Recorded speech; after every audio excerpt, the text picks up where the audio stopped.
This video is going to be a film study look at the impending return of C.J. Gardner-Johnson to the Lions defensive secondary. There's really a talent infusion happening with Gardner-Johnson returning, Alim McNeill, and James Houston IV all coming back to the lineup either this week or next week in the wild card round of the playoffs. Got to finish the regular season off with one last game against the Vikings after dropping that controversial or difficult 1-point loss to the Cowboys on the road. This game against the Vikings doesn't necessarily matter in terms of seeding, but I don't think, especially if C.J. Gardner-Johnson comes back to play, that this Lions defense or team is built in the manner to just mail one in. I know Dan Campbell is not, and C.J. Gardner-Johnson is certainly not a guy to just show up and accept any kind of result.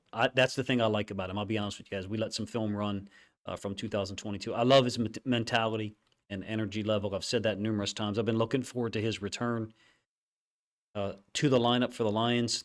It's a very limited amount of time that I've been able to watch film on him for a team that I root for in terms of him playing in week 1 for the Lions. Everybody knew he was a good player dating back to after his rookie year of 2019 with the Saints. Dan Campbell, if you don't know, was there for 2 years. And even although he coached on the offensive side, a personality and player like C.J. Gardner-Johnson. That signing, I don't think, was as random as some of us initially thought. And, of course, he had a relationship with Aaron Glenn prior to that. Guy gets hurt in the Week 2 loss to the Seahawks and plays through a torn pec. That tells you all you need to know about him. Led the NFL in interceptions last year from a performance and talent standpoint, while only playing 12 games, had 6 interceptions. When you add him to the safety room for the Lions, it's a packed group with Kirby Joseph, Melifonwu, Branch, C.J. Gardner-Johnson. Yes, the defensive secondary gave up a ton of yards to CeeDee Lamb. Nonetheless, I think you've got to feel good about where they are defensively because they can shut down the run game, and they've done that consistently throughout the course of the year. Returning Gardner-Johnson, Alim McNeill, and eventually James Houston IV, in my opinion, just gives them the type of talent that they can go on the road and win playoff games as well.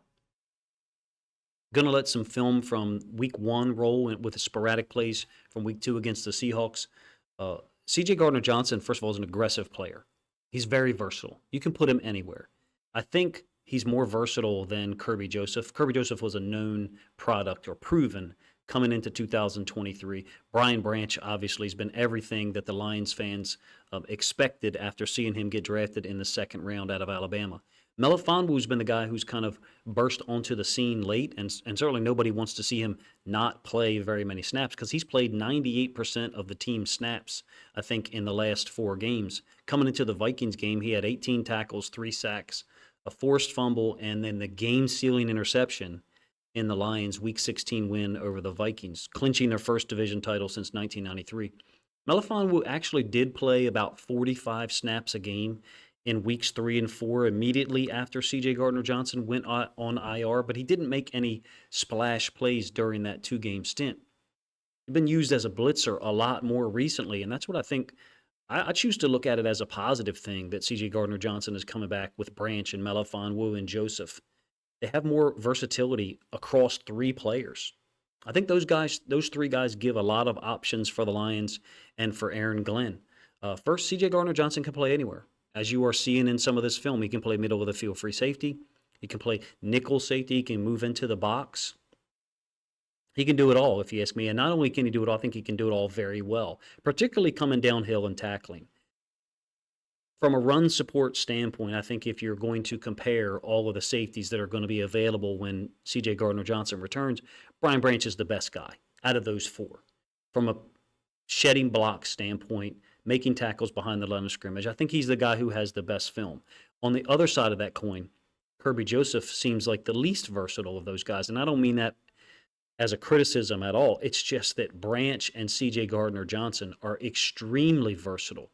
I do think there's an opportunity here for some dime looks to be utilized by the Lions defense. Melifonwu, to me, looks like a great candidate to slide into the box for boundary side coverage in that dime look. Now, the Lions also trust and have a lot of capable inside linebackers. It goes without saying what they think of Anzalone and Jack Campbell and Derek Barnes. Malcolm Rodriguez played pretty well for 2 weeks in a row against the pass. And other than the missed tackle or potential sack, I thought Derek Barnes played a fantastic game against the Cowboys last week. Of course, the missed tackle that he did have on Dak Prescott turned into a 92-yard touchdown for CeeDee Lamb. Anzalone's been very good in boundary side coverage. Jack Campbell, I think, is the best out of all of them in zone coverage. I do think that Anzalone has blown a couple of coverages in the last three weeks, possibly a third last week. So I would offer that getting into that dime alignment where basically Melifonwu is in the box to the boundary presents a lot of options for the Lions and danger to the defense in terms of a blitzer. And in that type of look, the situation I'm describing, I think they would benefit from putting Barnes or Campbell as a drop D end, meaning someone who lines up on the edge and is potentially used as a blitzer or potentially used to drop out in some of those more creative blitzes that Aaron Glenn has utilized in the last month. One thing's for sure, the production and the big play potential that they have had on the field recently with Branch and Melifonwu there is something that I wouldn't want to break up, particularly Branch as the nickel, the predetermined guy who's going to line up to the field as the +1 defender for any run concept or pass concept to that side. Joseph and C.J. Gardner-Johnson, to me, look like the best two high safety pairing out of this group. I'm advocating for Melifonwu to stay on the field as much as possible and be used in the box where, to me, at least in my observation, he's been the most devastating recently. The Lions, if you don't know, in the last 3 weeks against the Broncos, Vikings, and Cowboys, have 9 sacks and 26 quarterback hits in those games, and are one missed referee responsibility or proper administration, I should say, away from being 3-0. Hutchinson came into the Cowboys game with no sacks and 5 quarterback hits in the previous 2 games. And I mentioned that before, that's not a knock on Hutchinson. It's just to illustrate that the Lions defense, even before the Cowboys game, was getting to the quarterback. They were disrupting the pass pro with somewhat of a newfound blitz scheme. And then Hutchinson blows up, seems to be more healthy now, if you ask me, blows up with 3 sacks last week on 3 different moves, mind you. To me, keeping Melifonwu on the field, especially in passing situations, allows you to not break the rhythm of Melifonwu, Branch, and Joseph being on the field, but get C.J. Gardner-Johnson out of the field as well, because he's a playmaker. Like I said, 6 interceptions in 12 games in 2022. Rodriguez, Campbell, Barnes, Jalen Reeves-Maybin, he's also looked really solid on pass downs lately.